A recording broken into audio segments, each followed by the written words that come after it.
Alright, we're tuli nnyo tuyingiddewo okufundikira weekend ya Mwasuze Mutya. It's called a Kampala akakuba katonnye. Ate nno kaweze ne traffic ku luguudo ku makubo agamu kwali mungi. So tegeka olugendo lw'engeri gy'ogenda olutambuzaamu olwaliro ng'okimanyi nti ebitundu ebimu bya Kampala byafunye akakuba ate kaweze ne basooka ne bakeebalama ate bwe kawedde bonna ne bakuŋŋaana ku nguudo. Yes, naife twasobodde okukeerako tujje ate tuwayeemu naawe tukwaniriza nnyo. Thank you so much for joining us this 3rd day of September. Happy birthday to baby. Oh, where's that paper? Happy birthday to baby Ariel Chalisima Olive in Fort Portal City, who has turned 1 today. May God's grace, blessings, and protection be upon her as she ages. Best wishes coming in from Mommy, Daddy, Sheila, and Ruth. Bakwagala nnyo, bakwagaliza birungi byerere. Also to our own producer, live choir, Alex Bongole. Yes, happy birthday to you. Webale nnyo okuweereza. Thank you for all the evenings, Monday to Friday, with your live wire show. Yes, Fena Tukutumide from myself, from the entire team at Live Wire, from Spark TV, NTV, Nabalala Fena. Thank you for doing what you do. That's Alex Bongole yazalibwa lero. We love you so much. God bless you and may you continue to blow many candles. Tetumanyi cake jeri tonatuwa bubaka butongole, but we are here waiting. Teri kwebuzabuza ne botajja mu office lero. We want cake. Also, happy birthday to my own brother Ziwashaka, who was born today. We love you so much as a family. Your friend Shadia, your kids Sheikh and Sheira, bonaba kwagala nnyo, and Rashida, Mamayo, Jaja, Mama, Avana, bonaba kutumide. And may God bless you. Welcome to the show once again. It's Friday. We do some music. We do a lot of knowing. Kubantu bafe basiri. And guess who I have today? In a second. Farida is my name. Mwasuze Mutya.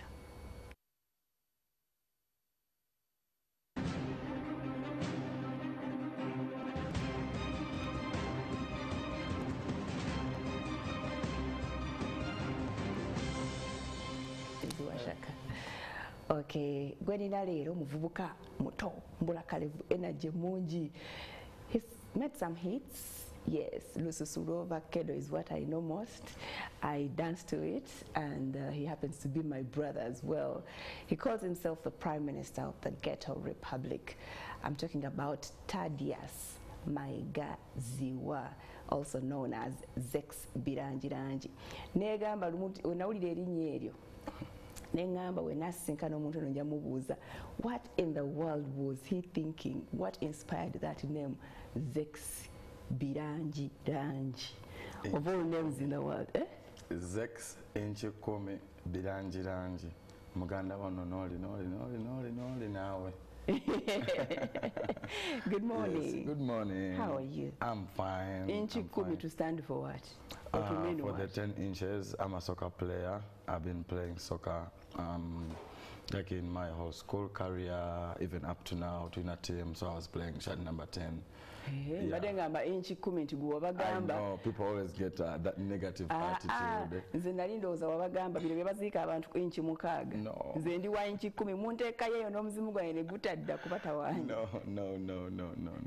Yes, at a Zex.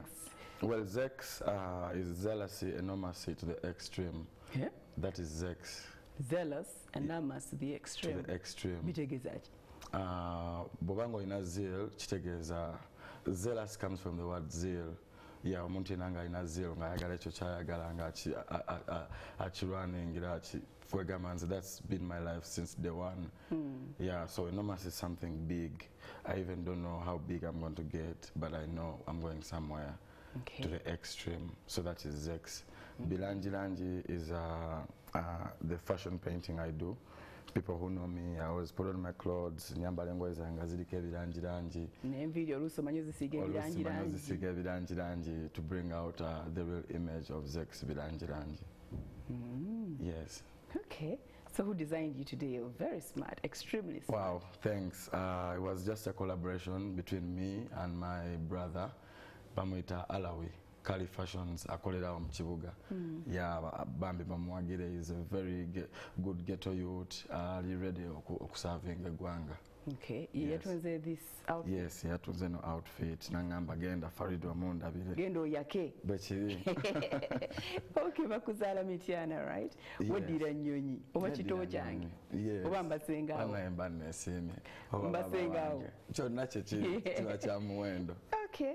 Mama ne taata bakuzaala balungi bajje bali. Je bali balungi. Yeah, like me, I'm born in a family of my dad, Mr. Zua, and abakyala babiri. So nga nze ndi mwana wa mukyala owokubiri, and I'm the last born. So it gives me blessings. Out of 8. With your mom? With no, my mom both, was, yeah, both. They're all my moms. Yeah. Okay. Gye wakulira Mityana, gye wafubutuka ojje mu getso ze Kampala. Gye nave Namutamba. Yeah, Namutamba eyo ebulere. Namutamba sounds like Busoga. I think no. Busoga is Namutumba. Yeah, Namutamba is ngoyise Mityana mu majani yongewa bakamiliyoni bangi babeereyo bakamiliyoni barodeniwayi bamulangira suuna nekanga nnyo nga mbasanzeeyo Mityana. Naye nga mwerabako nga mukula? No, tetwerabako nga tukula. Omuntu gwe nalabako like maybe nga nkula yalampa inspiration yali Weatherman. Yes, kuba Weatherman because yawummula era Mukama omwoyo gwaguwummuze mirembe. Amen. Yes. So Namutumba was like a village. Namutamba. Ng'okyankalanya oba walikaana ka innocent ng'ebya birangiranjiro nana birowoozaako. Like nga omwana gwe bagezaako okulaba nti atestinga ku life y'ekibuga n'ey'omukyalo. So like mukyalo nabeerangayo okuyiga bino ebyokulima. Ndi mulimi okulima nnimira ddala. A part of doing the activism we do ey'okuyigiriza abantu permaculture biki. I really loved gardening as a person. Okubeerawo nga ndabirira ebintu. Nnima ebintu bingi, nnima kamulali, nnimayo ne kuntangawoozi. Kale bisobola okuvaamu ku ssente. Kugamba mulimu ddala. Era olimireyo Namutamba? Olwo Namutamba ewakiso neyo waliwo empiji gye batera olima entangawuzi. Fezaffe twaziteeka eno. Okay. Bitambula? Tugezaako nga bw'obimanyi, but good enough right now. Ebyobulimi ebisinga biri munene around tebakyabifulumya nnyo. Kyovola ennaku zino emmere abantu nnyingi nnyo, like it is in abundance. Twakatale mwina? Yes. Okay. So wasomera Namutamba? Saasomera Namutamba. I went for my primary school in Area. Area? Yes. Area najuliranga somewhere in Kololo? Yeah, Area Primary School, our opposite. And a big up to all my OBs and OGs, Abachimani. Bani, mwebali abafuka basta? Yes, Bobi Wine is my OB. Okay. Juliana is my OG. Like abantu banji nyonyo, like area people, abantu ba area, basomera ku area. Is it the one that turned into Lohana? It was first city primary, then ngabo mani, then nefuka area, then kati kirabika with time ngabayindi ba reclaiming ebintu byabwe. So I think asoma nelidira nanyini wayo. Gye bayita Lohana kati? No, it is now Daffodils. Yes, because I always pass there. Oba bali bavaamu bano ne bateekamu? Simanyi kubanze simanyi nakyabaawo kozi nalaba nga twali bato naye nga ndaba kati bagamba essomero balyawuddemu neribeera nga bagamba ate kati mulimu private school ate mulimu neryaffe erya UPE kati ate nga tebatukkiriza kulya ku mmere y'abeena aba private kwagamba kale byali bintu byabusoseze nnyo saalitegeera. Gwe wali wa day boarding? It was an all-day school. Okay. Yes, naye nga bali awuddemu jukirawo area kati nabagamba mulimu private mulimu asasole sente nyingi ate mulimu so it was a big school kati nga batwawudde eno bloko yeno mube kwegamba nga kinto kyaringa. Kikuto kyaringa kuki? Like why? Like we're all kids. Like if it's kids, let them. Bali basasula more school fees. It doesn't really matter. Kubanga ngatuze mu kyobuntu. So nga mutuko kuzanya bali babeera mu kuzanya, yes. Okitegeera ne bateeka offense bagamba mwote musale nga bateekamu ebijanjalo ebisiike fene tulya biri ebyokubala. Kaukomi. How was it like growing up as a last born? It was a blessing to me. It was a blessing to me because being a last born child, they have a lot of expectations out of you, and I was a boy. They do? But last borns, but let them take no, the direction they want. Me being the last born, I think so it was quite different. Are you the only boy? You're among the few boys? I'm among the few boys, because we're 8 and we're only 3 boys, you know? And 2 boys are from my other mother, and I'm the only boy with my mom.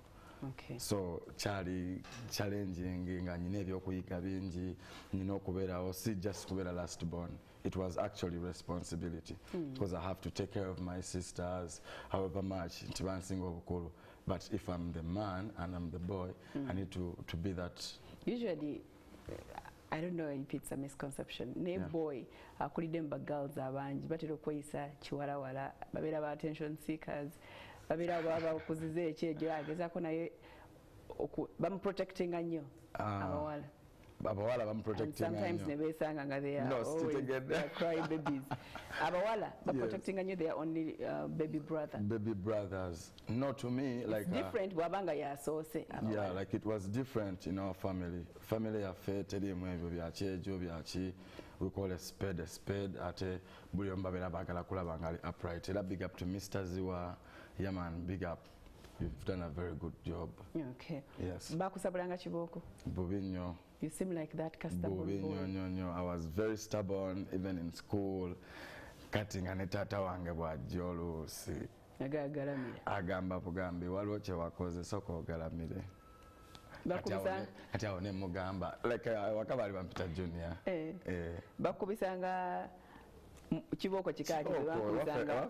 Ewaffe waliwo omupeera mu makati. Bakubisanga mipeera na mimwanyi. Yeah, but it is all life as you grow up. Biki ebyazinganga okukubya kwonoona? Like kuzannya nnyo n'endwayo. Mupiira. Because I was playing a lot of soccer nga tukuba baksama ne bakyali bange benakula nabo. Nakula ne bakyali bange bangi. Kubanga twali tulina neighborhood y'ensonga lwaki nkugambye nti tewaliwo kyejo kubanga eri ewaffe teri bya kyejo. Kamooca kyebando kyamuka. Tewali bya kyejo. Tetulina Mutamba kati. Tetulina Mutamba nkugamba byawane. Okay, you just go there they will just take us okuba ate jjajja wange Glode ye yali ate wakabenya. Golden mother, bali bamwita golden mother, kati nga kukyalo bamwita Glode. Ani yamutumirya golden mother? Because of engeri gye yali respectingamu abantu ate nga wali ewaka up to now mukyalo waffe na Mutamba bakimanyi.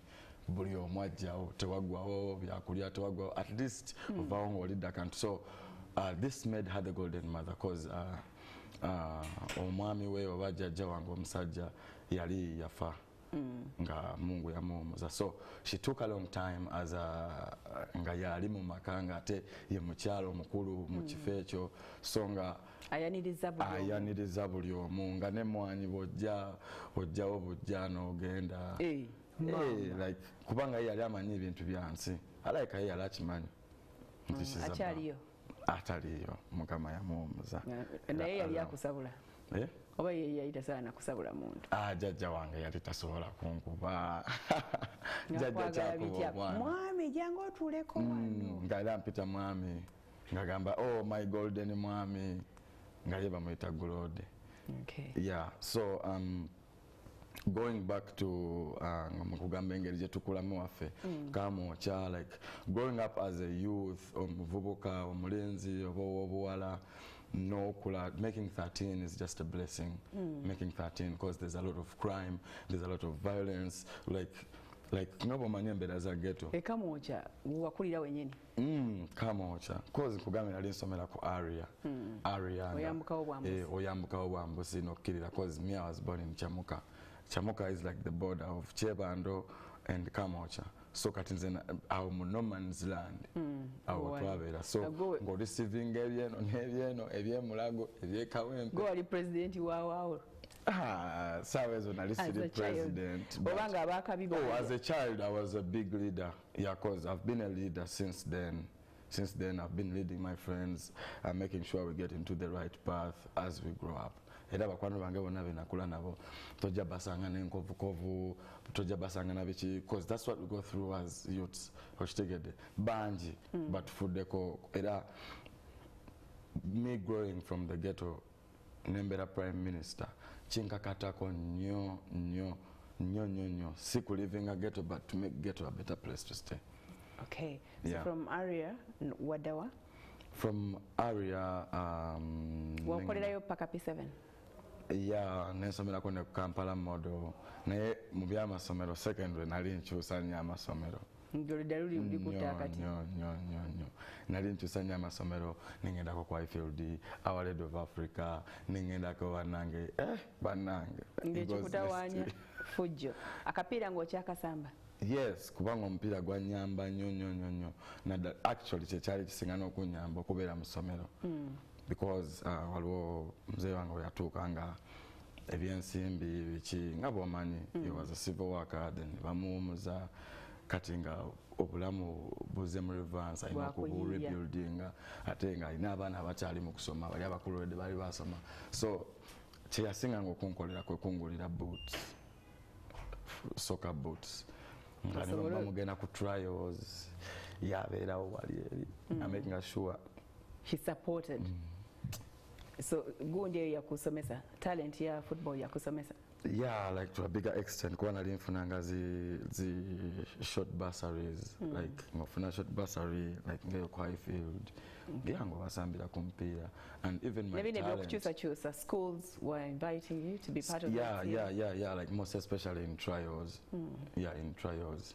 Okay. Kuba bakolawo trials mwene moja bachali banji abali basama omupiira, now they're doing music ngaba Gravity, Barrickman. Yo, like there's a lot, man. Atenga twesanze mu music netugamba wow jukira lije twalatekatirawo tuli mwena mwejukira. Yes, so it's a blessing. All right, I want to know where you took that, whether you took that soccer talent on or when I were along the way you I didn't take it on. All right, let's first take a break. Tuline Zex Bilangilangi oba Tadias Ziwa Maega toba otakama.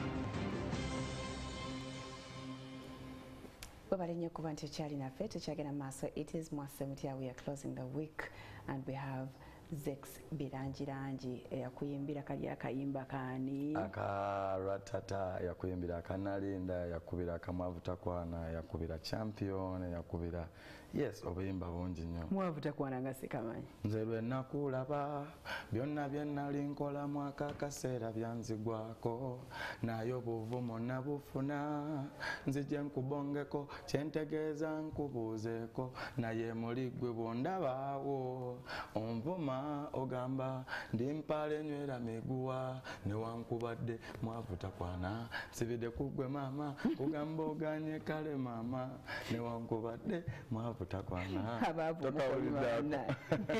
ogambe tokawuliranga. It's one of my oldest songs. Omu kubimba wange Bobi bwasinga okwagala, because if I tell you about my musical journey, how it started all the way. We shall get to that. Yeah. You're a product of a talent music show? Yes. Okay. Yeah. Back to the Kamwacha life. The Kamwacha life and the soccer life and nokugatako badomboza talent ya soccer wajitwala masa. Yeah. I didn't take it on because I can't balance everything, but I'm still there for everything like that, you know. I'm supporting the team. We have a new team. It's actually just registered by Jita, Impala Kings FC. Yeah, so we're going to be the Impala Kings. Ngatuzanya ompira. We're playing for activism. Yes. No, we're not playing soccer. It's not just soccer. Every team maybe if the fans that come out, everything, it goes straight to all these projects that is supporting our ghetto youths down there. Yeah, ate tetwagala already ba soccer player bali established, twagala abana abatandika. We're trying to uplift talent in general. Yes, not only in soccer. Collusion Network. It's an organization, a partnering an organization You and I Foundation. Because you and I can build the whole world. Okay. Yeah. More dealing about which exactly? My organization, it's an activist group of team embarking on issues like environmentalism, gatako kwembarking ko entrepreneurship skills abavubuka, different things, youth empowerment, youth upliftment. Yeah, talk about a lot of things. Yes, okutulabirira ne bamami bonna yo mu ghetto. Okay. Yes. So wamala senior school twale tuwasomera amasomero 12. Yes. mu myaka 6. Yeah. Just secondary wamalako oba fujjo nga tekisobola. Kyali tekisoboka ngate like nga bomanyi tewali sente tewali chi.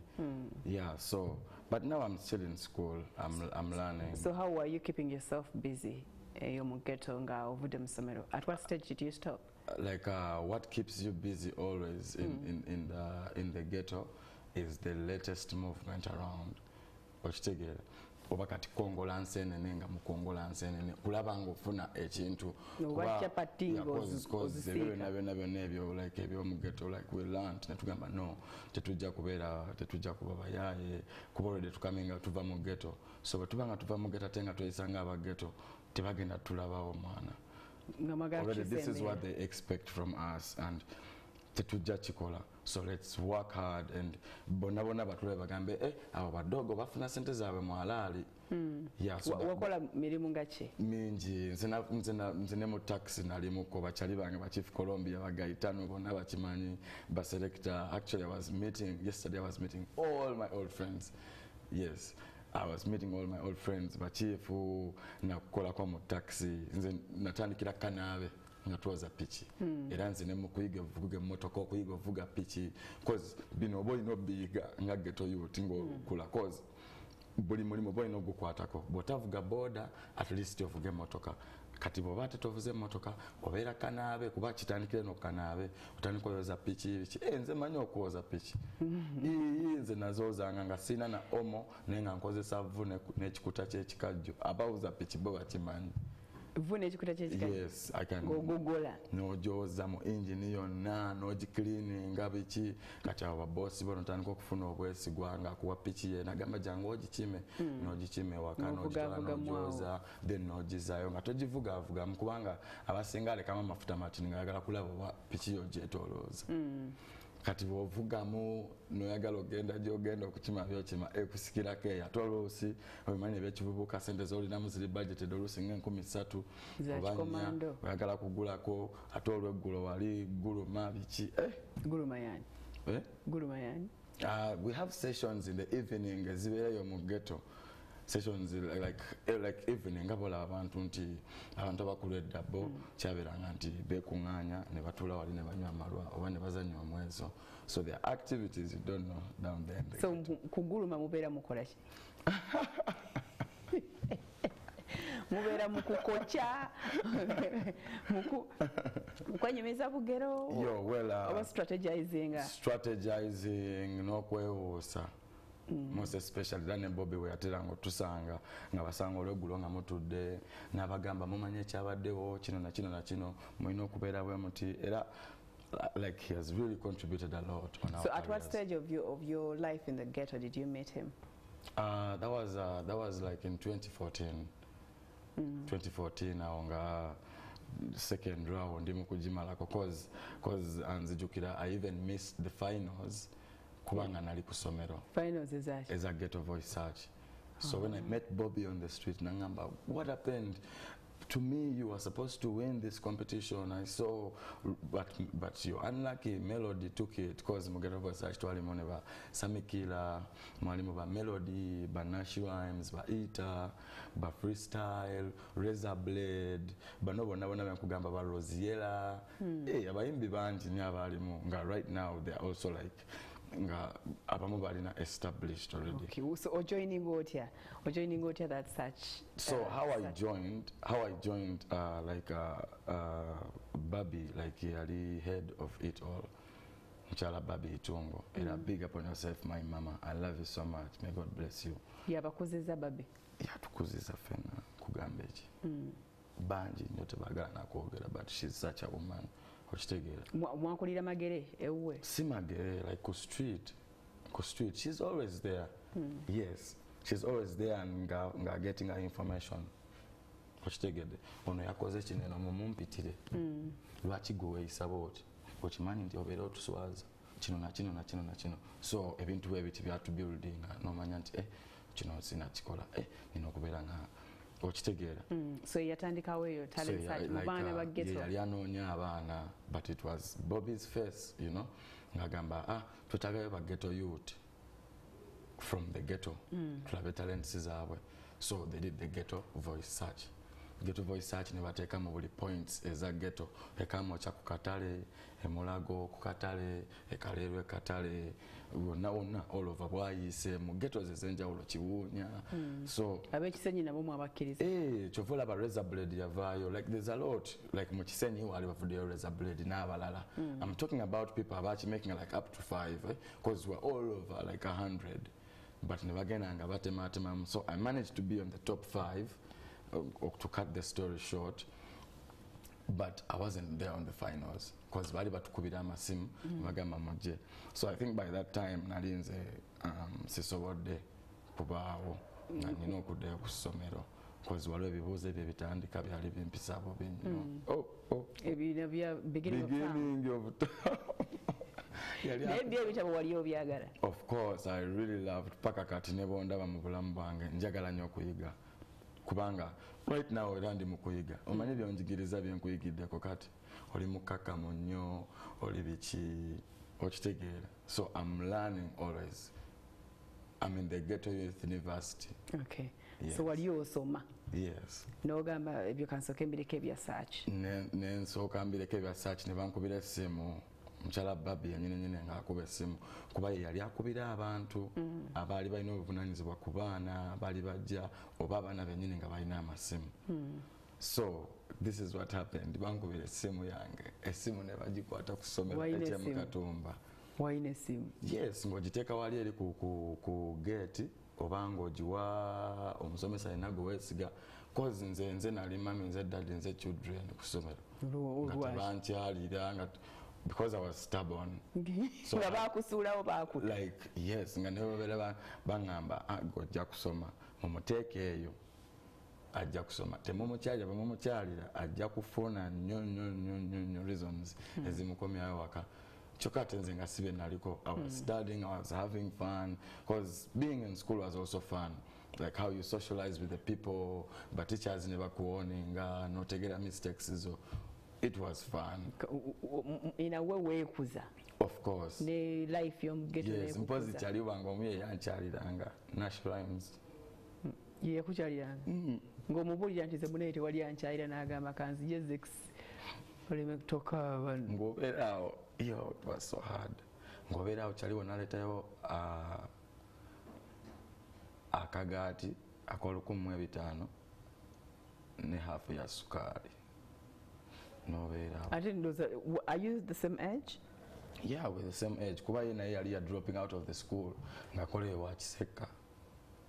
Yes. Very close friend. Very close. Okay. Yeah. So byebimu kubya kugisamu mu somero? No, si byebimu byanzigisamu mu somero. Like ebyasinga like okunemesa okusoma byali sale. If I told mbansolo okuddayo ne kati I can. Ochitegera kuba even right now ndi mu kusoma. Yeah. Ndi mu kola life course. I'm learning life. You know? Kubanga nabyo byanjawulo. School life is different from real life. Banji nyo twalina wa musomero naye nga tweguddeko mu real life. Ngaba kuguka muri mu school life ne real life ebakubye. Real life ngebakubye because real life is real life. Chovola babuli lunaku mbanja agala kuyiga ekintu kimu mu bulamu. Kinyongereko because tuli mu kola life course buli omu batakimanyi. Okay, wali wo finals talent search show. Yeah. were you at what level? O level? A level. I was in A level.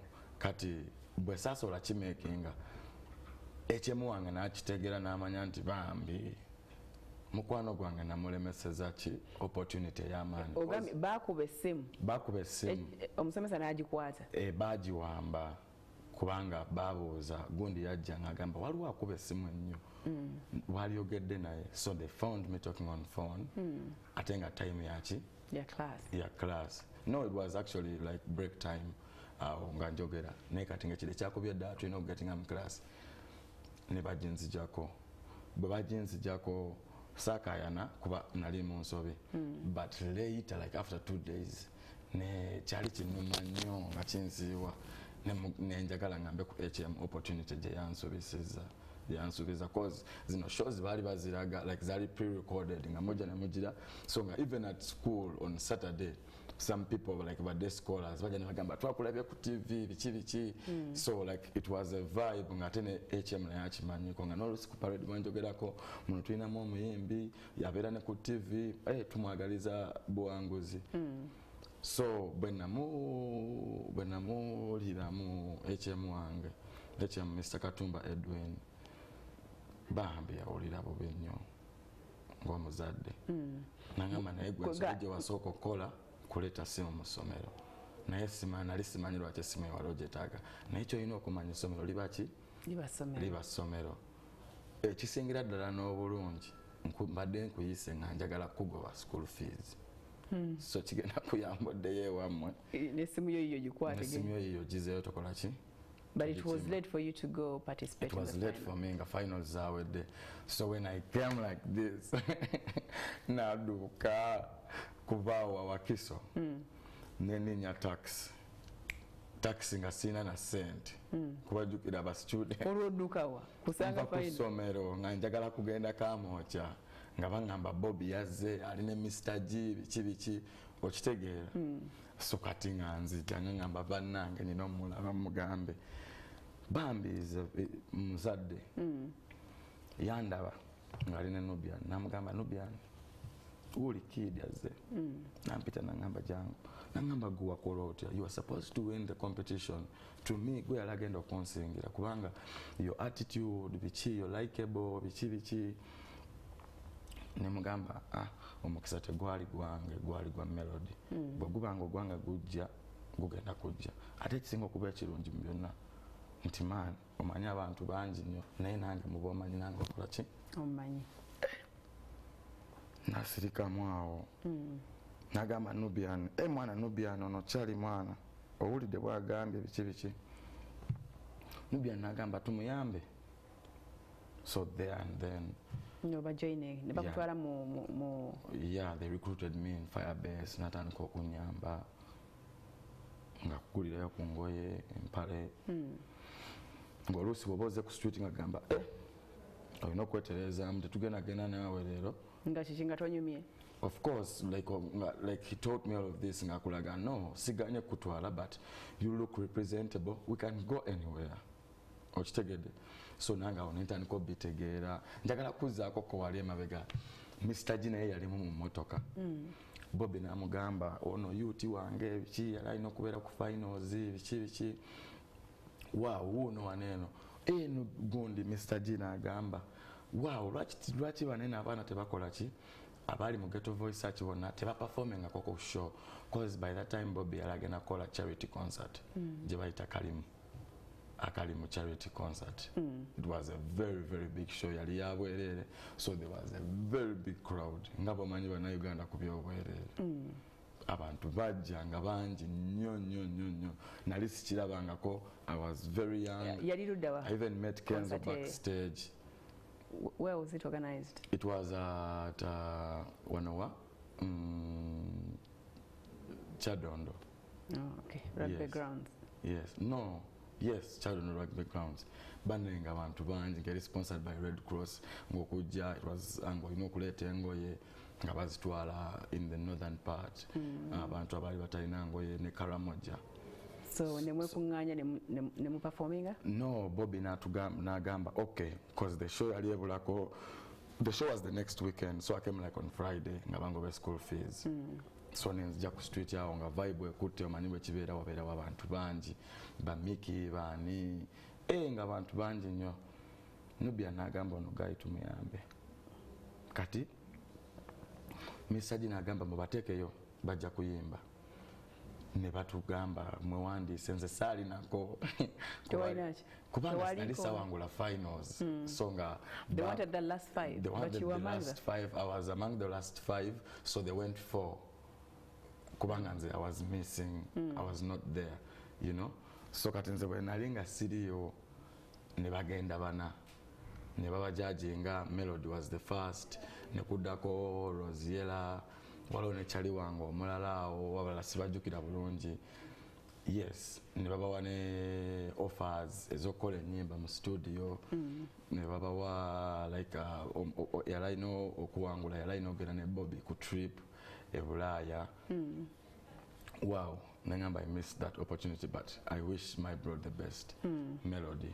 Okay. Yes. So nemugenda ni performing akwe kalimo concert. Performing ku show Bobi nampitayo yagamba nyina wano yuti wange abantu bonna bali kweyo show buli omuntu azajjukira yampitayo nanteekayo nangamba kati soko nyina wano Chali wange asoka bayimbiremukko kati olw'okutya nensooka mpanike eddoboozi waggulu nangamba kakkana bano abantu bonna bali ready okuwuliriza ojjukira kye nagambye you're a star.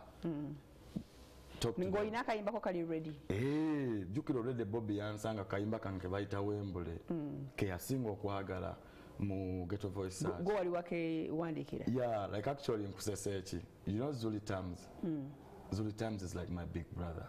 He was the first person to do me my first single. Era kakayimba ka Wembule. Era big up Zuli.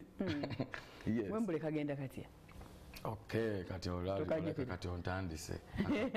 It was a Friday morning hangover teriko Thursday joy abadde bowa wansi ku supermarket nenda badde munga walai ayambadde ngali na chalinda nga chirude nangamba ne mane pasimbu ya jisude konze there is no option baby kati tugende nganda bokumole kambera nsude nga walaji she's got what them call the body nanga bwatemi alola ng'omulwadde Chali wange kwe kunkubaka amanti ofudde oyo demo muwala wa mafunfu gwera gwowedde nga tedemo ndaga ya matidde mafunfu gwe yali kibadde nti bajja kundiisa Wembule mafunfu gwe waffe mu lulimi lwaffe abeera mayinja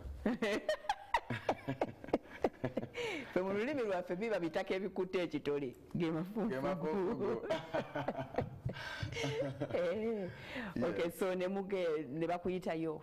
You showed your best. I showed my best, but you know I have that video. Really? Yes. Please, baby, kanonyeze banga dene because it's good for my profile. But when wali nenkatunulira, like I see a big future ahead of me, inshallah. Tugenda playing gweyinda tujja kasembyayo. Yes, so after that show todanga mabega. After that show naline mukwano gwange Zion tetwebaka. Imagine twambula okuva Lugogo paka kuchamuka nga tuogera bogezi nga tusanuka nga tugamba mwana baba fuwa sente tewali kyebatufuwa but only that was the best. Chali kisinga sente nyingi nnyo. So bali abakugoba okuva ku ssomero kukima fees tewaddayo saddayo kubanga it was a whole weekend through up to the show. Friday, Saturday, then Sunday, then nenkomawo ku street kati Bobi nga alina okutwalamu Mr. G omutambuza omulambuza Mr. G nagamba Bobi mwana mu bayuti bo babadde nabo bonna oli youth yabadde da youth ntukiranga gamba the youth was mad. I was wicked. So Bobi nangamba olaba you have a very big future ahead of you if you discipline yourself. Olaba ne Mr. G takumanyi akulabe kati tamanyi nabyoyogera but he's akulonzeyo mu banji, you know, banji abadde bayimba n'oluzungu nga alutegeera but gwolabye Nubya nangamba okitegeere kye nagambye go on tetuddanga mabega paka kati kusome wagenda kukima bintu byo Nagenda yo kati bwe nagenda yo abasinga bali balabya TV jukira ku Saturday nga bateekayo like biki programs biki ne balaga ekyali ku concert. Oh my God, nadda ku ssomero kate bansitule. Olofuuse star. Like I was a star in school already, but wano kyafuuka ate kyamaanyi nnyo. Kati so mu ssomero ne balaba nga like I'm having a lot of influence as the entertainment prefect kati ne bankyusa. Ne bagamba tugenda kubeera entertainment prefect. This is an Adventist school. You're getting olimu ku influencing ebintu bingi nnyo waneeno abaana biki because my style biki the way I walk, the way I talk. Ngotambula ovimba. Nawe ngoweka mocha like like they gave me that post of being the religious minister. Bakusala ebiwawaatiro bakuteminga. Yes, bagezaako kunzikakanya, not kunzikakanya but put me in shape. Naye nga wali musabi. Of course, Katonda mwagala nnyo era Katonda nga mbadde nve waka nsoose namusaba. Before even I came on the interview, I did pray. Okitegeera. Is the first. Alina okusooka mu buli kimu. Era natakimanyi akimanyi leero. So bw'oba kuteeka kuba religious minister. Religious minister. No salira ddala pressure from up there. Oh my God, I had to learn. Abalaba religious minister atambula bouncing around. You know, kuyiga zino hymns like Advent schools ge masomero agasinga okuyimba. Like omuntu yenna ng'ayagala okunoonya ku bantu abayimba agendeko mu Adventist schools. Yes. Ebya rap nosoko biwumuza. Nensooka mbiteeka ebbali eby'olujamaica kati nga nnyina kuyimba mwoyo. Mwoyo nanzijjula nambika nze nanzijjula ng'okunkwatako obukwasi mwoyo mutwalirawo. Katono olokoke. Nkulidde mu bulamu. My mom is Muslim, my dad is Catholic. And then you went to an Adventist school. I went to an Adventist school. I grew up in a ghetto Rastafarian religion. Religion. So I turned out to be agnostic. I turned to be agnostic. Tebya confusing byonna. Bya confusing and nsalawo kubeera mukkiriza. Nzikiriza nti Katonda gyali ate akola. Yes. Okay. So from there nga bakuyingiza mu Firebase or otandika recording. Yeah, Bobi yampa offer nangamba kati gwe kukyokoze kyondaze nkuwaddeyo offer y'obuyimba bumeka busatu osooka obuleete mbuwulire era up to now when I do all my songs I take them to him cause nakimanyiira. Like okola obuyimba buno omuntu alina nagamba wano kyusaamu nga okitegeera. So abaddewo nga taata wange Nubian. Before like I release an album, basoka ne bagiwuliramu ne bangamba go ahead waneeno kyusaamu ng'omuntu kale. Okay. Okitegeera. Kati demu tumulemu Zex, then tukomewo mbulire how you kick off the career professionally. Babiyita batya? Professionally? Professionally. Simanyi naye ng'otandika okugitwala serious. Okugitwala serious. Yeah, taking my career serious. Yes. Profession. All right, let's take a breather to come out of our salon.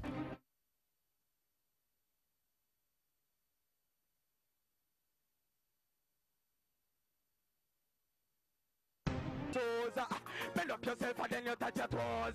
Can't get enough of your love, me sip it like a dose. Walk it, stand it on a pose. I'm me over who you bubble. Hey, the better feel then you touch your toes. Can't get enough of your love, me sip it like a dose. Walk it, stand it on a pose. One just stop. Okay, I go stand it just a kiss. What's go put you stop it, what's go put. Kulyanga eddoboozi lyokaka ennyo ate nga bweriri naye olina wosuza n'olikaka n'obanga likaka ate ng'obadde tewetaaga ddikaka. Eddoboozi lyo olina okumanya bw'olina okukozesa eddoboozi lyo okusobola okufulumya ekintu ekirungi. Olina okwezuula. We're on it, sir.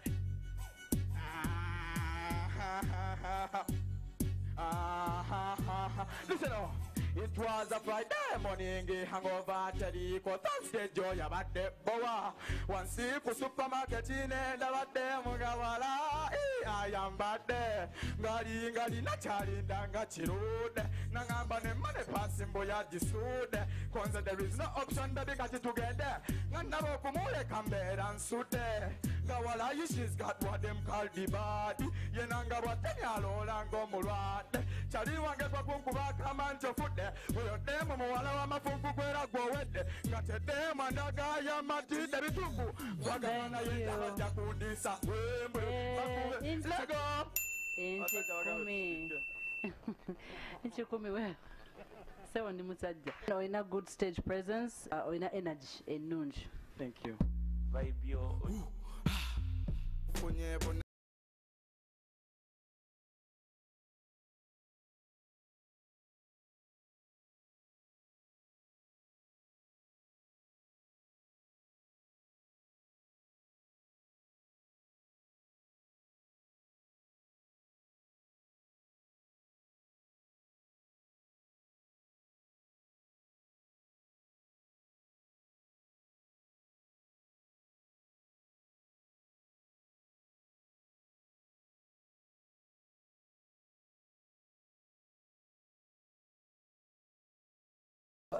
Okay, what a transformation from all the way. How will it do? The one you could training finally. Wali go at Domani Biolica, Mafufu game pulling them.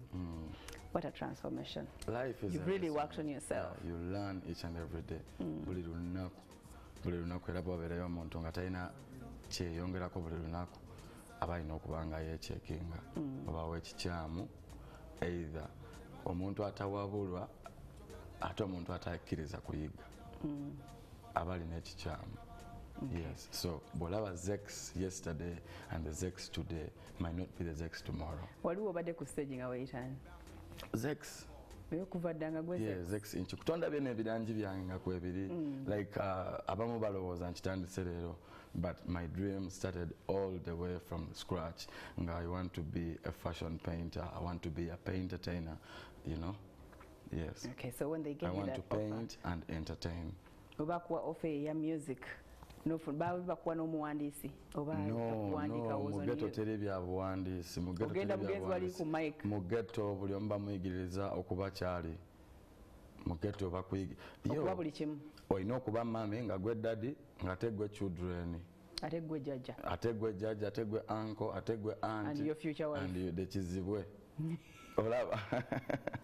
So buli kimu boyina okifuna from scratch. So bwe yampa offer y'obuyimba busatu yalampadde n'obuyimba nga buna Nubia n'agamba asooka akole busatu Bobi tubuwulire.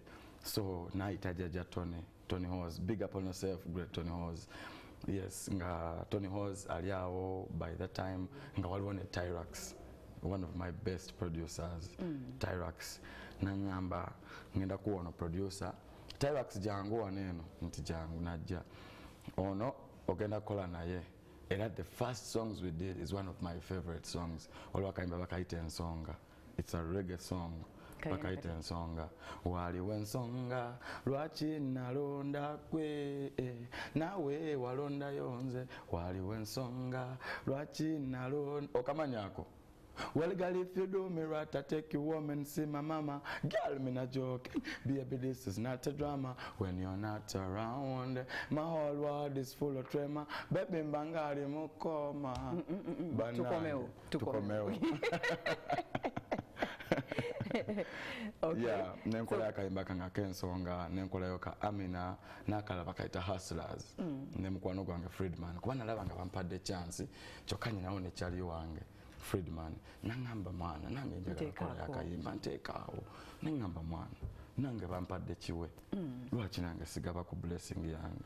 So Friedman naye gyali abantu obuyimba bwawutwalira Bobi yagamba ki yasiima. Wow, he was really impressed because this was like I showed him my flexibility and my ability. Kuba namulaga nti obuyimba bwe yansaba obuyimba busatu, I didn't give him one type of genre. Na moya ka reggae, ne moya ka afro, aka Amina, then ne mwana aka dancehall, aka Hustlers, kenakola ne Friedman. Yali impressed nnyo n'asanyuka nnyo n'agamba ne jjajja Tone. Jjajja Tone. Omwana mwongere obuyimba tutandika omutwalanga ku shows. So natandika mpola mpola ngampazi mentions ku TV. I have my artist before actually nga njagala kutwalako emabega. Bwe ya meeting nga yangamba wow ogenda kuba bulungi omuziki nti how nti kigenda kuba kyakabi nnyo ngenda kuteeka ne muto wange nyinayo muto wange bamwita Dax njagala omumeeting. That's how I met my champion bro gwe bayita Dax. Dax vibes muto wa Bobi Wine, he's really amazing. Wakabi nnyo chali wange lwakubanga ibadde yatekingamu ku musical break ngaafunye obuvunanyizibwa yazaala baby. Oh man, Kong's my brother. Yeah man, yazaala baby kati ali mu parenting but he's now back in music cause omwana kati ali mukula. But I love him so much. Dax, I love you. Yes, tunayo obuyimba naye. So like this gave me confidence kati ninayo omuntu gwe nenkana naye cause bobanga oze mu kifo oli mupya like kale nali mpitangawo ku Firebase from area biki mubeera awo ne mulaba abayimbi nga bayimiridde awo nga muli bato nogamba bannange yenzaani kati nenfuna Dax. He was really amazing ngate ye bambi ali open ayagala kulaga buli kimu like you know that was the biggest thing Bobi ever did for me. He exposed me. So no recording obuyimba bulala. Ne recording obuyimba bwange nangamba lwaki temukola akayimba ne Dax ne tukakola then kati awo natandika tuwa mentions nyinayo ba artist bange nyinayo bangi nnyo naye bensooka okuleeta waliwo Dax waliwo ne Zex. Like if people heard all his interviews ng'ayogera ku Dax ne Zex. So kino kyalinga kimpa amaanyi nga kindetera okudabolinga n'okutripolinga. But abawuliriza, did we welcome your music? Oba tetwasooka bitegeera? Like ngabo omanyi mu kutandika tebiba byangu.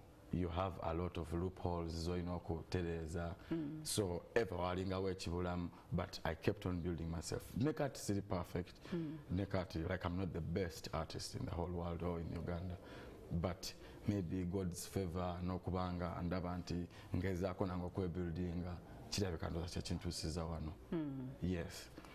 Kati nkola obuyimba bwange mbukolera ddala awo nno kati tutandise okukubasha obusaabala nga busaabala nnombulako nga buli busaabala ebeerako nno kati twatuka ne time Bobi ng'agamba nga tugenzeyo mu shows up country ng'agamba abaana bange bayimbe anti bapromota baba balina olukuunya twagala Bobi biki n'abagamba naye mmwe nange nalinga bano tubawe chance lwaki temwagala kati n'atandika okikozesa nga kajanja nga bagamba bomba mwagala nnyimbe nsookayo batabani bange so nga ffe tusookawo ne tuka train rising then Nubia najja then ne Bobi. Yes, so that is how obulamu gye bwagenda nga butambula mpola nenfunayo awo kati olwo hit ekuleetera ddala ku scene. Hit eneta ku scene nzija. I got a big blessing. Organization yaffe inviting abantu ab'enjawulo ate ekolagana wali wagikola dda you and me. You and I. Yeah, you and I, like all in this journey, I've been like building myself from the start. Because nagamba, I want to be an artist. Which type of artist? Njagala kubeera artist atunulibwako, njagala kubeera artist eyegombesa abali mu kujja ba artist. Ate artist are giving back. How? I need to start from where I come from. Erinnya lyennyinawo ettono ne face lyennyina entono kambeere nga ndi presenting ewaffe. And that's the biggest thing and the smallest I could do for my people. Kubanga be bambeereddewo oyo kucamuka like my music ali nnyonyo music ghettos ez'enjawulo yonna gy'oyita ghetto prime minister. Oba prime minister bakutiikira ddi? Oba prime minister it comes on merit. Mu ghetto ebitiibwa bya merit. Byokola na biki byonna byokola. Olowooza Bobi yeyeewo ghetto president. Bantu ne bagamba ku ngeri gy'aturepresenting mukola okulonda. Yes. Obeera oli awo erinnya ne balitandika mpolampola ne likwata. People like Ankubulire, what people don't know, there's too much love where we come from and there's too much connection. Nti ona amanyoli n'oli amanyoli nti nze omuyayi w'ekamooca asobola okubeera ekawempe n'abeera enankulabye n'abeera wonna ekitali common nti omuntu w'emunono akifindinga so hard okulivinga ekyanja kubanga aba oluusi agamba eno but for us it's the common thing. Ne bamugula amazzi ga 10 gabayitamu ne mugagabana ne bamugula ki mukiteeka wansi ne mukirira wamu oba okitegeera kyegamba nti awo wekiva ne bagamba engeri gy'oturepresentinga kati gwe prime minister waffe kubanga Bobi was getting busy ng'abantu information oba message bagiyisa munze okumukutuukako. So I was his picture when he's not around. Kati ani president at the moment? Is Bobi Wine. Akyabuliko obwa ghetto president. Yes, he ghetto president. Ani ghetto president. Yep, ani. We yayingira buno obwa president obwa national now handing over obwa ghetto. Oh, kati ekisinga okuba ekizibu n'ekirala abantu kye ba mistakeninga Kyagulanyi Robert yeyesimbawo kuba president. Bobi Wine akyaliyo mu ghetto. Ate Bobi Wine akyaliyo mu ghetto nejjo twabadde naye like before nga tanabagenda because I buy nayo show outside era ngatugamba no, like nobody has to change you, like the change starts with you. Ate mwino okubanga oyina emikwano like kye nabadde nzijukira kwemu yatugambye wetolole n'aba abantu abataano abasooka bakwetolodde beba minding beba mattering ennyo mu bulamu bwo bakongedde coach Zex. How are you? I'm seeing you're doing good. Thank you. That was Ochitegere. Yeah, before. So wadongamba your biggest hit ekutunda.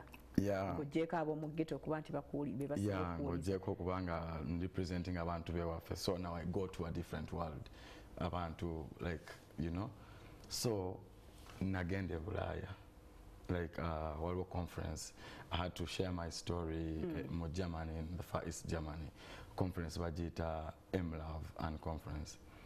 I'm sharing my story and what we do in the ghetto, what we represent. Like a charity single how we do the bottle bricks. Because we are collecting plastics all over the ghettos, take more vera, to building a nyumba. So they saw it as a lot of creativity. Then they try to call aquaponics, you know aquaponics.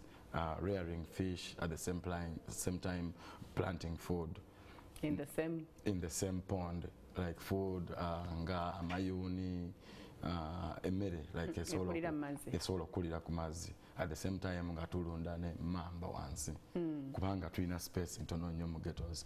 Permaculture ebyo wabijawa ebya aqua aquaponics like omanyi kyetutegererako mu ghetto ekitufudde endooza maybe okubanga tuli sustaining obulamu. It is about each one, reach one and teach one.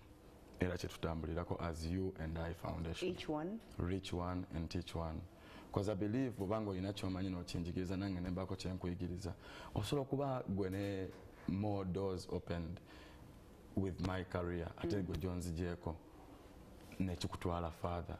Like I do boxing, I also do boxing, but I don't do it I do it for passion and for activism. Because I have my friend Bamuita Nesta Ekalere, aina boxing for sanitizing, for sanitation, sensitize through boxing. So kati tugeza kwa kutransforming ajina emizanyo gye baalabanga oba egitayina like value. So fetujikola ku giving back to our people. Niba tukola fight nga eriko oba abantu bameka this fight, all this money will still go back to the people in the refugee camps and even the people down here in Uganda. Okay. Yes, the nationals. So what your project abazungu be bajja ne bagirambula? Yeah, bajja ne bagirambula. So they invited me to their conference by Roman Bamita Harold. Where did you get that idea? Which idea? Yeah, Bilangilangi, and then on top what are your plans? Like we learn it from different people because twali awo ne chali bamwita Mavo ne mubuuza ono Mavo Kampala no bamwita teacher Mavo ono teacher wa mu ghetto. Yeah, I teach in the generations ninji, was a producer zuli times money like production wise nabichi, like he had a very big stone in our careers, but later yasoma ebitabo bye naye kati nasigalayo mu ghetto. Yasalawo kuyamba baana ba mu ghetto kubanga yalaba nga ate bwavaayo tewalajja sobola kutu understanding ngaffe okitegedde, because they always have a lot of negative attitudes around us because of how we look, how we talk, like, you know, our aggressiveness. People don't understand this. Mbadde njagala kulaga abazungu bwe bajja eyakusomesa oyo mwenyewe Mavo like ne tu exchange your project ekyaliyo wezire nnyingi nnyo. Like kati twafunyeyo n'ebyalaani ne tutwalayo n'emifaliso bina mu refugee camp. we took 400 mattresses because reception center twatuukayo nga people were sleeping on the floor, what. I'm not supposed to say this on TV, but it really touched me so much, you know. So we had some little funds and we decided to buy all these mattresses for the kids down there. I love kids. I love kids, like, you know, I love kids. So we did it for the kids. Through these funds. So the fund we get, 50 goes to the nationals and 50 goes to the refugee camps. Oh. Yeah, I also work more with refugee camps because anyone is a refugee. Yeah. Yes. Potential. Yes. Okay. So we'll get to Germany. Life changed there? When I went to Germany, I saw a lot and I was exposed. Kubanga bantu alamu festivals nyingi nnyo nenfunamu kale ne kasente. Kati bwenfuna akasente nkomawo wanene bachali bange bangamba. Festivals ng'oyimba? No. I was working on the like I was doing an intern. Kubana bagamba olwaki temumpayo ka course aka events management na biki. So wagenda for this particular conference then Ogamba for the particular conference in a certain castle. Yeah, waliwo castle eyo Germany in back eyo east waliwo guy nanyinwa bamuyita Amin. So he invited me. Yayagala nnyo Zex kubanga I come from Uganda. Is he Ugandan? No, he's or German. Because of Amin and yeah, nangamba mwitoyo guy aje. So they brought me to the castle. Nemba meeting waliwo bagayi bangi nnyo ab'amaanyi eyo bagayi okuva mu Nassau. It's like a technology and conference. Bagayi from different parts of the world meeting. So I was so like outstanding. What I did, boss we bakola badiringa mu technologies bichi kati nze nga mbalaga mu ghetto mbalaga kasasiro gwetulirenga naye mbalaga ebintu like byetukola like where I'm from. It's not that I was selling a bad picture of Uganda, because this is what you people were selling do. The real picture of where you come from. Of where I come from, you know. So ne banjagala nnyo ne bamblessinga ne bampa yawo ku sente ne mbasaba ne favor ne mbagamba munkozereyo favor before I leave, because I had 90 days in Europe. I need to travel around and I also need because it was 1 week the conference, so the rest of the weeks nga nyina okubeerawo. So ne mbasaba ne nfunayo akalimu kenkola yawo nga nfunayo kasente then nga bantwala ne mu zi festivals nga nkola. I was learning weekends, festivals, then weekdays ngankola. Perfect. Nenkunganya obusente wange. Sagala kulwisayo nzira Uganda. Tuke Uganda. Nganinamu kati ngabo manyo okwebuuza ku mikwano gyange abamu tulinawo sente tukoze eki, because I have my team tujje nkola nayo DJ Gucci, ba Martinez, ba Joelo, ba Arafat, ba Manager Dipe, ba Uncle P, like it's a whole big team. Mbuuza chali wange omu nangamba tugule motoka Zex, tulina okuvuga emotoka wano Kampala. Tulina okujoga muko bategere Zex bavudde Bulaaya balina okukitegeera nti sebo Zex woli munfo. Nangamba banaye kati ngenda nga taatawo mu music ne mu ghetto Bobi nga tomwebuuzizaako. Like oyo ye ever nina okumwebuuzaako yasembayo. Yo wasooka ofune endowooza z'abano ogenda akusunsulire. Eva yasembayo era n'olulala tulane nubyani mu motoka nangamba bawadde Germany, because remember when I went to Germany try to inaera show nga Firebase in Europe. So ne bandekawo ku airport bo ne beeyongerayo walala. Bwe nakomawo Nubia nangamba kyonna kyebafunye mu Germany olina kiinvestinga mu career yo, because it should be the first thing you think about. Zex nti byonna ng'obyetoolodde music gw'oyimiriddeko. Fena tuli ba musician era tuyimiridde ku music, so think about your career. Kyagenda kintriggeringa in my mind ngamba nkoze eki bana. Ng'ekimotoka kyo wakibayinze oba okitaddeawo wakati nkugambye njagala genda nfune enkata. Enkata ye kimotoka? Batano bange nti nga baŋŋamba funa enkata. Tuzinge. Funa enkata tugende twenyole. Tobayita bakwano bo. Batano bange. Si bakwano baba bagamba ogule emmotoka. Waliwo ideas nyingi, gulayo ekitaka, gulayo biki. But namira pini.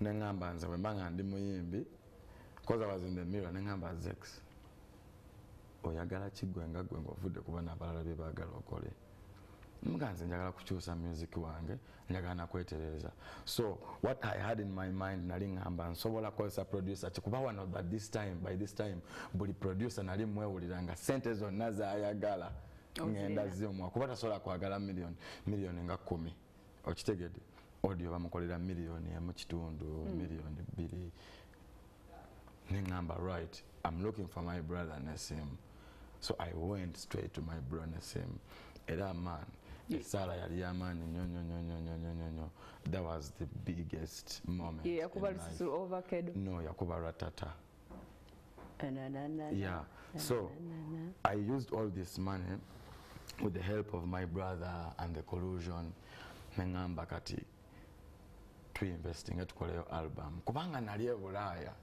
ngamba ndi muyimbi nenga kayimba keninayo ku Spotify kalikamu kayimba ka Viva Conagua. Actually it was Viva Conagua that sent me in Germany. I want to big up to all the Viva Conagua family. It's an organization that empowers on people having clean water. So we say water is a human right. Everyone has to access water.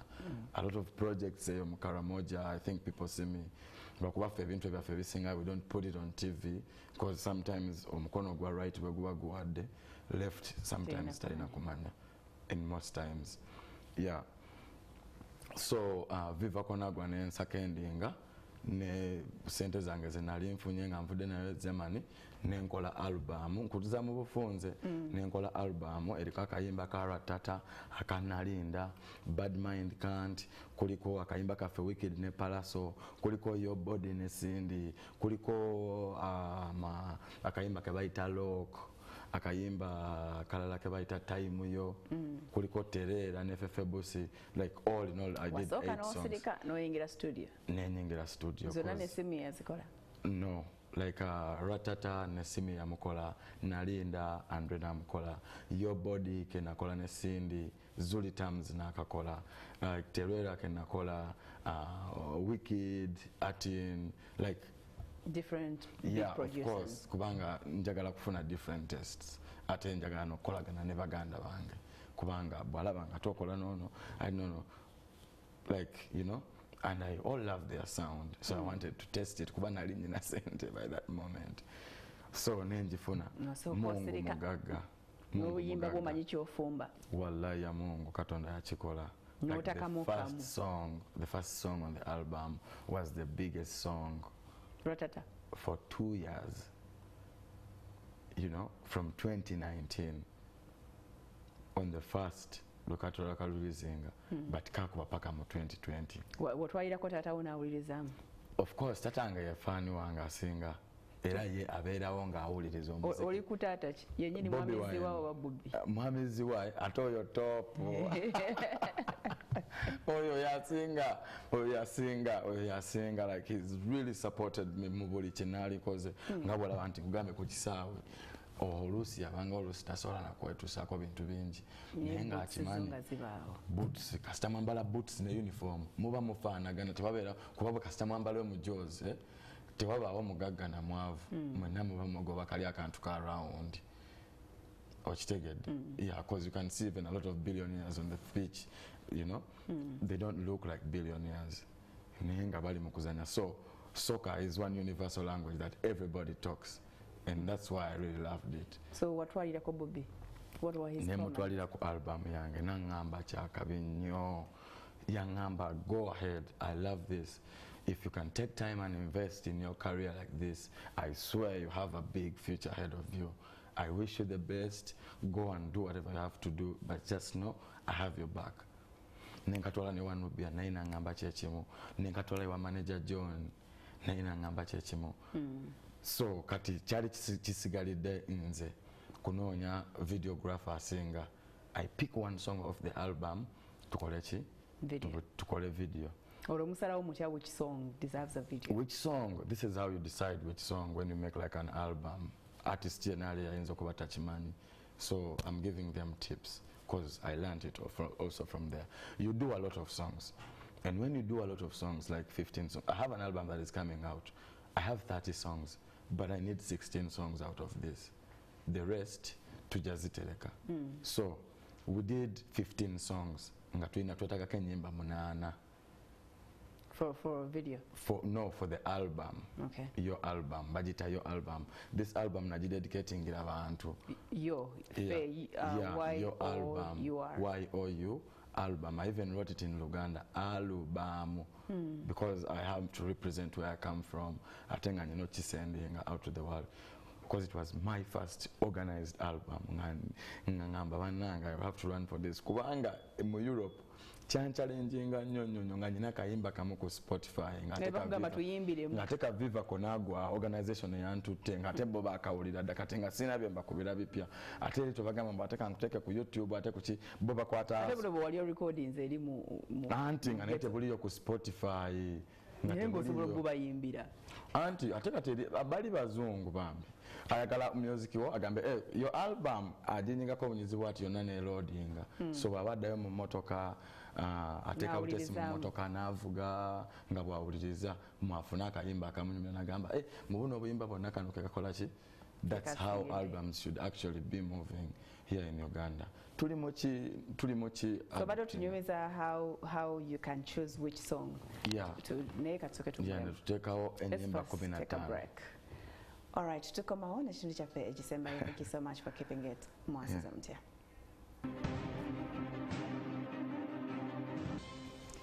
Akadde kalabika kagenda akatugwako mpola. So tulina Zex kaye how about what tips on how to choose which song to choose which song to do a video for. Yeah, you do a number of songs and you have to choose out nogamba munyimba 15 twetagama nyimba 6. So we need to look for these best songs. Sometimes the best but engeri jezisobola okumatchinga okuziarranginga yes neziberanga zisika zinazo. So it was like this. Twafunayo akayimba ka inspiration kamu on the album. We did a number of love songs because we have to spread love. Then on the collaborations nengamba netagayo kubakyala nenfuna Cindy bambi Cindy webale nnyo. She was such a beautiful person nti teyanetaga na kubuuza bintu bingi nnyo nampeerawo kubanga ate awondoza wali kyonna bakuba nnyo when you came back sinaba nga ne ratata nabafuluma.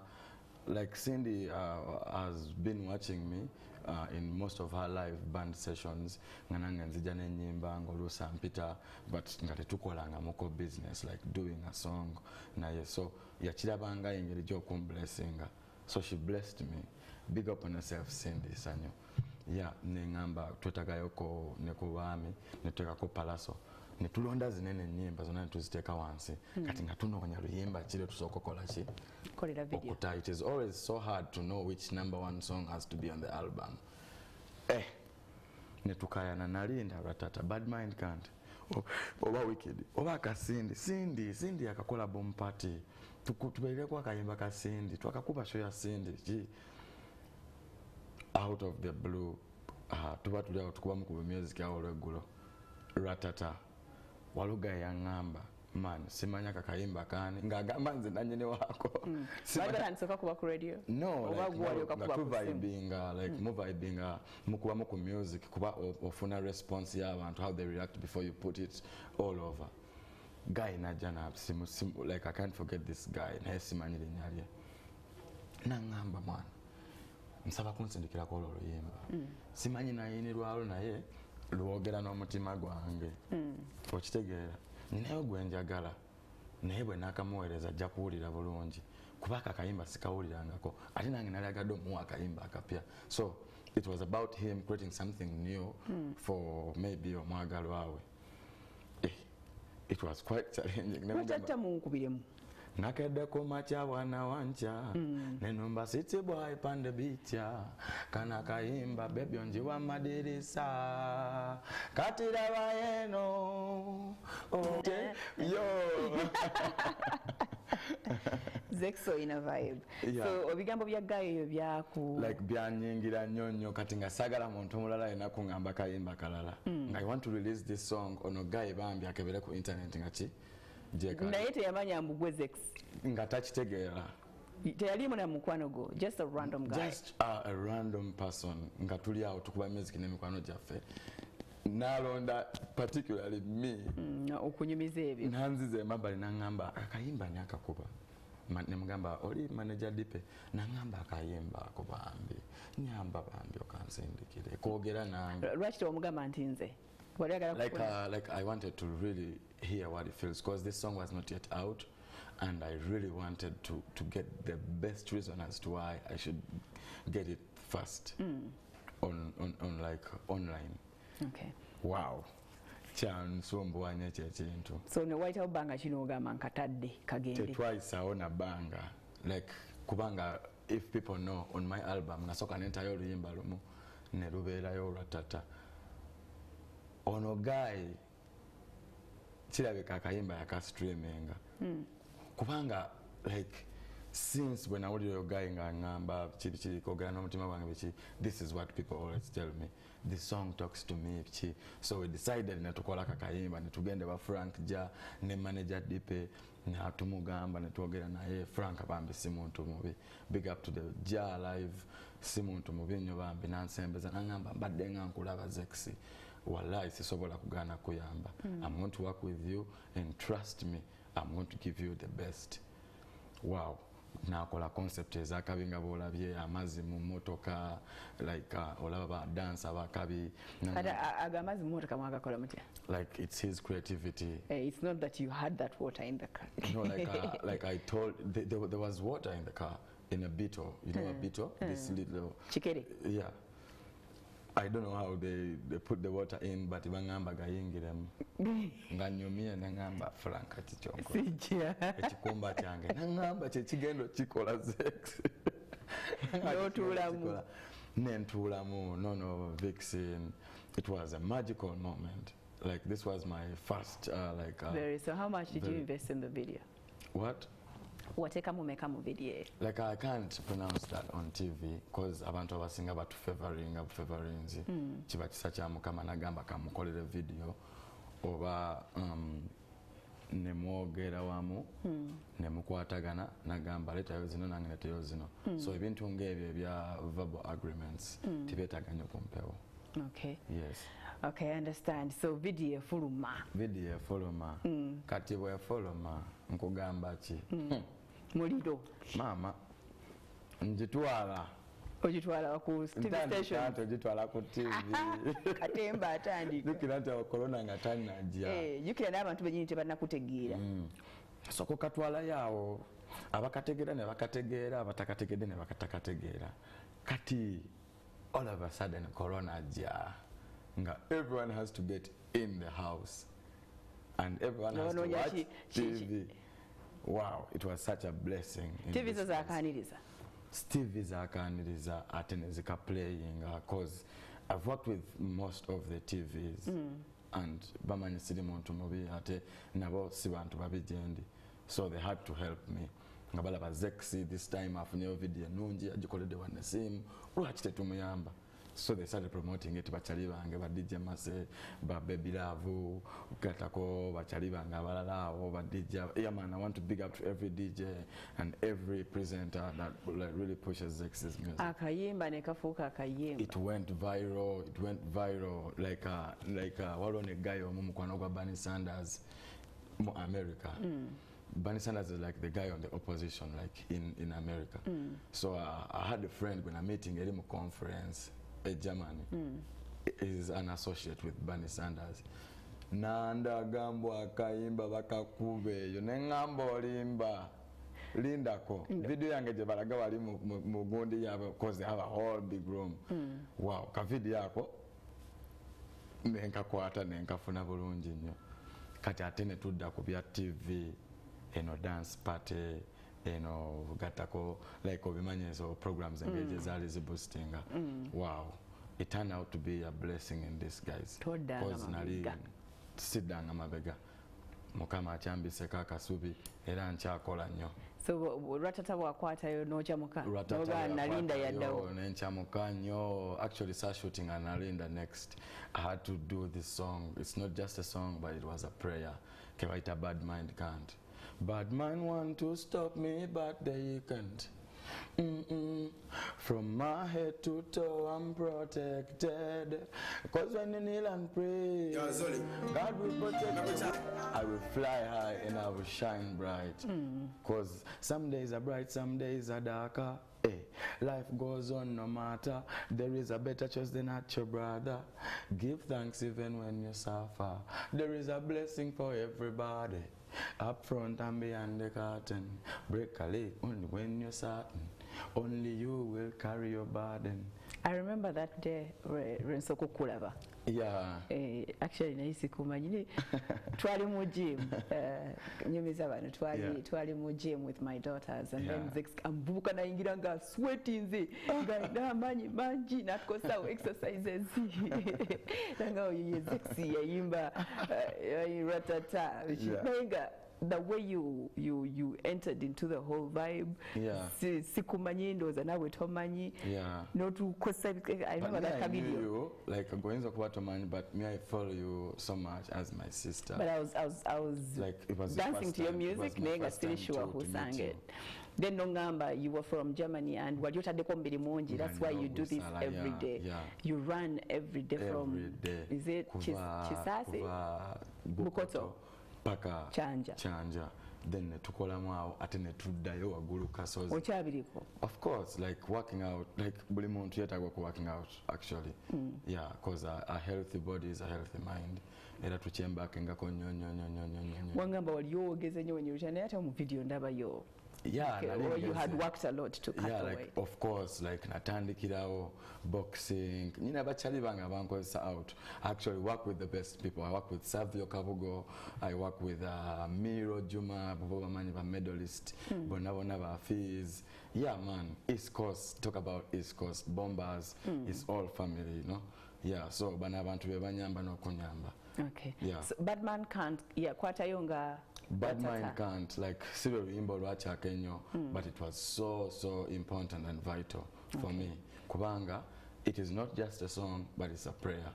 You'll find a number of people, not very many, abategera kana kayimba ngera wakusanga gamba. Mana Zex wangu bilaka kayimba. Kubanga, like everyone is doing his own thing, but people are trying to stop them. But mukana kayimba ndaganti. Techina kukola, because God has your destiny planned already. Okay. Yes. Aono nalinda. Nenta kayimba kafene palaso bakaita wicked. Aona nalinda tanaja gwenize no. Nalinda tanaja. Nga umusali ayo kakondo yo over. Kuboli nalinda how nalinda blow out.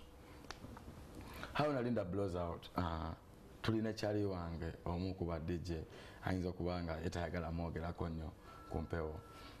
Akakuba akayimba. Nangamba nze mu album yo no mwana naginonyerezako kano ke kayimba kemanyira Zex we watoka kola gwokola ki gwamanyi nze kugambe kana kayimba ke kakabi nendya nnyo nengamba gwe wali okya kazala wazala nga sikazala wanga nkamanyi it's a good song nenga I have no money tuli mu corona tuli mu planning sente za pesa jamani ziweddewo.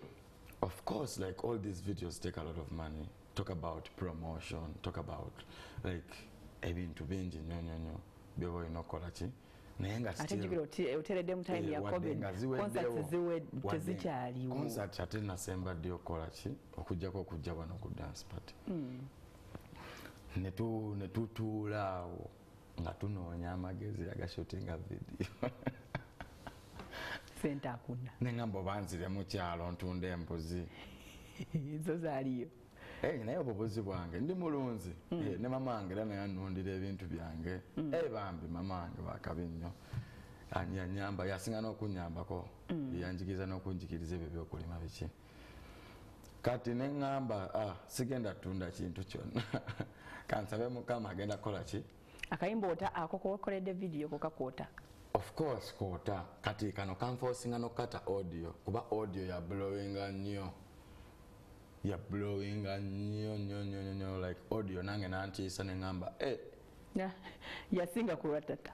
Like it was way big, you know, because Ratata was the introduction of people giving us the ears. So they already had our ears. We already had their ears cutting up. buli kye tuleeta kasita kibanga kirungi, they have to support it. Era ekyo kye neebaza bannayuganda mwana. They love good music, ate supporting a good music. Thank you Ugandans for supporting good music and Ugandan music as well. Abantu ne bakongerayo challenges ku TikTok, challenges ku Snapchat, challenges ku Instagram, challenges everywhere. Naye video poteya. So that was the biggest challenge nga ku Zexi. Tetwina show, olina okufuna sente, kati waliwo kyali wange awo bamuyita Dipe, manager wange. Nangamba Zexi nze ngenda kuyiiya tugenda kufuna sente. Simanyi bwe yakikola, nange nenga takoze nali nnina, ne tukola video. Era Frank Jago twaddukira ne tumugamba muzee. Tukolere nga bwe wakola. Katonda akikubalire. Agamba mujje. Agamba mujje. Ne tujja. Wow, it was such a big blessing. Nti akayimba abantu ba still baka receiving. Era nga mwana nebaza nnyo bannayuganda okubanga abali mu diaspora waneeno wonna all over. Nti basigala bakutte flag ya Uganda. When it comes to Ugandan music, it's a totally different vibe. You're not finding any vibe in Uganda elsewhere. So nalinda na breaking na kwataka tokyadda mabega. Tetusobola kudda mabega. Mukama already yakitu planning. Nina lwe nalabye obo release nze. Yeah, I was shooting. Kunalinda or there is something that happened. Like I'm having an album, Jendi Mukureleasing, budget at 10 times. Because this time, Zex is 10 times than they thought. Etalieri, yes. Etalieri, your album. Goes it at the speed. Music doesn't stop. Ola wane mulumbe basigala bayimba. Because betugamba nti tuyimirire ate tulinde corona gweo obachi tulina okugetting used to the new normal. How? Tusigale nga tukola betu tulina okukola naye nga tufuna engeri to be beating around gye tubikwasaganya nti okola video ne audio nga tosuubira show kubanga waneeno internet expensive, people can't view it okitegedde the percentage y'abantu abakozesa internet nti ne sente tojja zifuna zimala zotaddemu online but rather than okubanga kyokola okyagala n'ogamba nedda nze nasalawo okuweereza era ndina okuweereza abantu bange. Yes. So music regardless we move. Otandisa mufunamu oba you came at I want to call it the wrong time in quotes. To me nze ndaba nti twali ku kisiraani kya corona ate nze nenfunamu omukisa. So it's a blessing in what? In this guys. Corona wana gwera concerts nezitandika. Oh my God. Muninde bambi Bilangilangi ndieri ntungo obugoye bwange obulungi naguza obuwowo obulungi nja kunaaba bulungi ku show yonna gye najja mujja kukiraba nammwe. Waguza obuwowo obulungi. Oh my God. Ati mamange yangamba nina obunya obulungi. Mamange yangamba buli lwompa haga ng'owunya bulungi I feel good. Mutabani wange waba owunya bulungi. Ali eri emityana? Abeera awo Luweero. Kasana. Kamutya yamuddukamu. Oba yetuyabira muke Kamutya. Yamuddukamu but this is where she finds her comfort. Mukyala mukkakkamu nnyo, ayagala kubeera mu nnimiro ye, ayagala kubeera ng'akwata kino, akwata kiri. She's a herbalist. Yeah. Akola eddagala lye biki. And I thank God nze simiranga ku makerenda mama. Yakujjanjaba. Akuwa eddagala nagamba huta ku kigaji nywa kanaalongo. Buno busigo okumanyi. Kanaalongo. Kanaalongo abatakamanyi kalungi nnyo. Kakaleeta okuzaala balongo. Just kali awo kadagala bakayita kanaalongo kalanda bulanzi kaba kati nina obukola butini. Naye kakaawa. Kalinga mululuuza. Oba tekagumanyi. Kigaji. Kati olaba mba batenda ekigaji. Noonya kanaalongo. Kati awo sagala kuzza eyo n'obya naalongo. So weetegese bulungi nnyo gwe concerts ndi ready okuservinga. Yeah, I'm so ready to serve. Eno album y'empya ogambye gisani? Bagita 10 times ejja kubanga efuluma soon bagirinde naye nga twataddeyo akayimba off the album bakayita magazine. Agenda atya? Yono gwe nalaba muzima gazini bwaba musiramu njakukyusa eddiini. Yono gwe nalaba muzima gazini bwaba musiramu njakukyusa eddiini.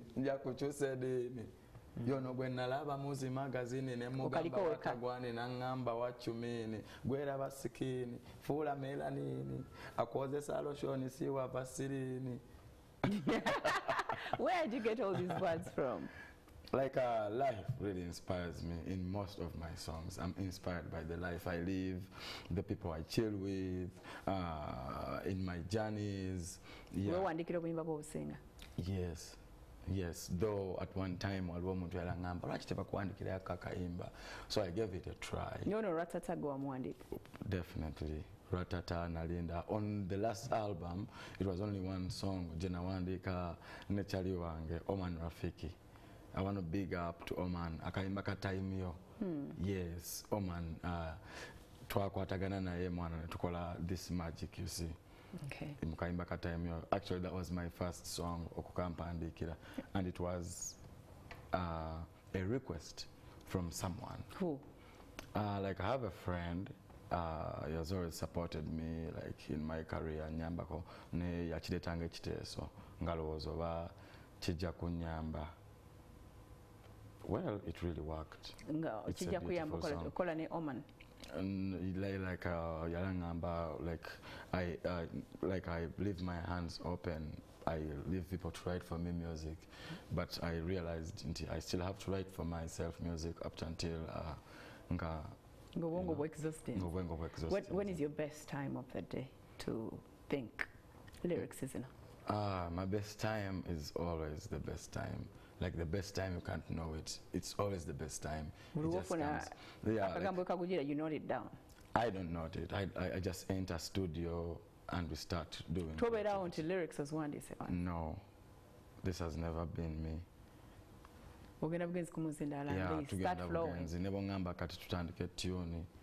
Katosobola okunkuba wano era Mwasuze Mutya Sparka MTV fena atendwawo tandika ani atuwe kidongo tuwe beat obago you can do even without the beat. Farida gwe nalinde da ku Mwasuze Mutya nze nkubuuzaako yenze Bilangilangi bw'oba tomanye muganda wono noli ghetto prime minister Mwasuze Mutya bana Uganda mu diaspora newaka.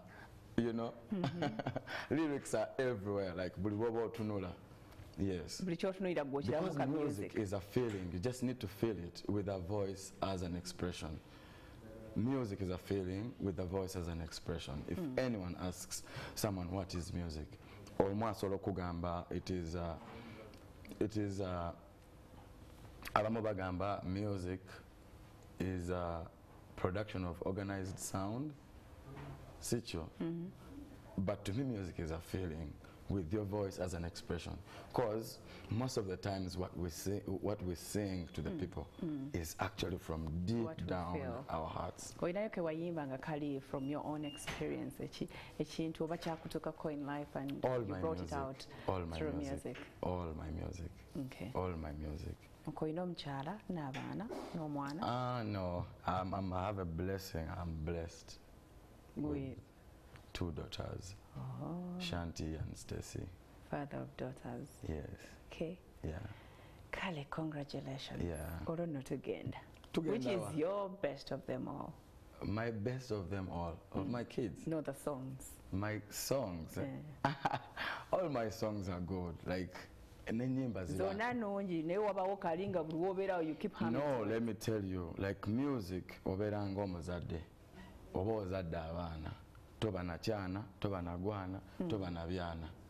So it is music. My duty as a creative is to put it down on the table, and it's you people to decide what's best.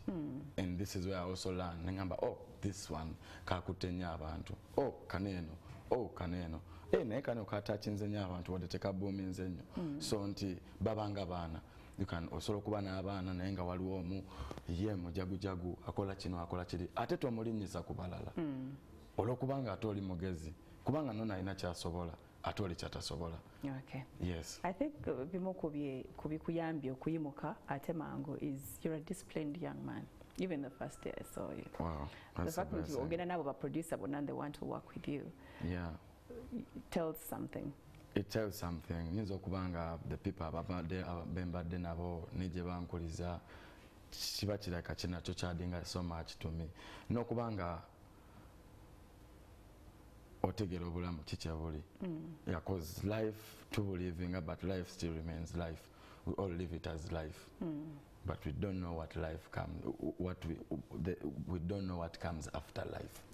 So nti mu bulamu bw'ensi eno bw'obanga ddala oyagala okubanga abantu bakuyisa bulungi, at least nawe bayise bulungi. Yes. Okay, don't expect too much from what you don't give. True that. All right, thank you so much, Zach. Wow, it's been a blessing. Sharing. It's been a blessing, and I want to send my shout outs to the Collusion team, to our team here for Vegeta Impala Kings. It's the best team so far in the nation Uganda. Kampala. Yeah, nebaza n'okwebaza Farida okunchaza sister wange ntumiddeko ne bageto yuti bonna ne bamami bonna.